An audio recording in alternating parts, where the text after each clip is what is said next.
இல்லம் தேடி மருத்துவம் சொல்றீங்க, சரிங்களா? ஒரு டாக்டரோ நர்ஸோ ஒரு கிராமத்துக்கு போறாங்க. அந்த கிராமத்தில் இருக்கிற மக்களுக்கு போல ஊசியை போட்டு வந்துடுவாங்க. ஒத்த டாக்டர், சரிங்களா? இந்த தாலுகாவில் சிட்டியில் இருக்கிற டாக்டர் கூட நாக்கு வலிக்கிறதா? சொல்லுங்க சார்.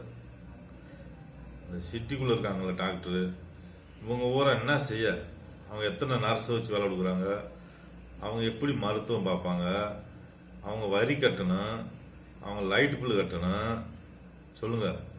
இந்த கிராமத்து மக்கள் சிட்டிக்கு வரலண்டா ஒரு பஸ் ஓடுமா, ஒரு வண்டி ஓடுமா, டீசல் விற்குமா, பெட்ரோல் விற்குமா, நாட்டுக்கு எப்படி வரி உண்டாகும், எப்படி காவல்துறைக்கு சம்பளம் கொடுக்குறது, ஆர்மிக்கு எப்படி சம்பளம் கொடுக்குறது, கலெக்டருக்கு எப்படி சம்பளம் கொடுக்குறது, தாசில்தாருக்கு எப்படி சம்பளம் கொடுக்குறது?